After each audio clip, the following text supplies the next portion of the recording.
ইদানিং দেখা যায় মহিলারা বেশিরভাগ আমাদের কাছে স্তন সমস্যাগুলোর মধ্যে ব্রেস্টের পেইন নিয়েই বেশি আসেন। আজ আমরা কথা বলবো স্তনের ব্যথার যে কারণসমূহ আছে এগুলো নিয়ে। আমি ডাক্তার মুন্নি মমতাজ, সহযোগী অধ্যাপক হিসেবে কাজ করছি। আসলে আমাদের দুই কারণে ব্রেস্টের ব্যথা হয়ে থাকে। এর মধ্যে একটি হচ্ছে সাইক্লিক্যাল মাস্টালজিয়া আমরা বলি, সেটি হচ্ছে আমাদের যে মাসিক হয় প্রতি মাসে, মাসিকের সাথে সম্পর্কিত। আরেকটি হচ্ছে নন সাইক্লিক্যাল মাস্টালজিয়া, সেটি হচ্ছে এই মাসিকের সাথে এর কোনো সম্পর্ক নেই। তবে বেশিরভাগ ক্ষেত্রেই দেখা যায় রুগীরা ভয়ে ব্রেস্টে পেইন হলেই সাথে সাথে চলে আসে, যে হচ্ছে তারা ভয় পায় যে ব্রেস্টে ব্যথা মানেই ব্রেস্ট ক্যান্সার কিনা।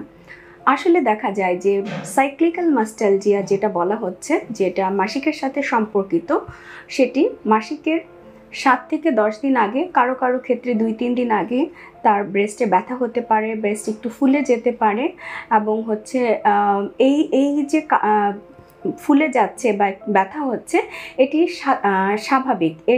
এটা আমাদের যে প্রতি মাসে যে হরমোনের পরিবর্তন হয় মেয়েদের, যে এই মাসিকের সম্পর্কিত, তার জন্য এই ব্যথাটি হয়ে থাকে। এর সাধারণত এই ব্যথার মাইল্ড থেকে মডারেট বেশি হয়ে থাকে, যেমন হচ্ছে অল্প থেকে একটু বেশি। কারো কারো ক্ষেত্রে দেখা যায় যে অনেক বেশি ব্যথা হয়, সেই ক্ষেত্রে আমরা পরীক্ষা নিরীক্ষা করে দেখি যে আসলে এর অন্য কোনো কারণ আছে কিনা। আরেকটি দেখা যায় যে হচ্ছে নন সাইক্লিক্যাল, যেটি মাসিকের সাথে সম্পর্কিত নয়, সেটি বিভিন্ন কারণে ব্যথা হতে পারে। যেমন একটি আছে ফাইব্রোসিস্টিক ডিজিজ আমরা বলি, যে হচ্ছে ফাইব্রোঅ্যাডেনোসিস, চাকা চাকা ভাব থাকে, মেয়েদের হরমোনের পরিবর্তন হয় কোনো কারণে, হরমোনের বেশি বা কমের জন্য, এবং হচ্ছে দেখা যায় যে আমাদের যে চেস্ট ওয়ালে বা আমাদের যে মাংসপেশি আছে বা হাড় আছে, সে পাঁজরের যে কোনো সমস্যার জন্য ব্যথা হতে পারে। আবার অনেক সময় দেখা যায় যে রুগীরা হচ্ছে আমাদের যে গ্যাস্ট্রিকের ব্যথা, পিউডির ব্যথা, সেটা উপর দিকে উঠে সেটাও আলাদা করতে পারে না, এটাকে ব্রেস্ট পেইনের সাথে মিলিয়ে ফেলে।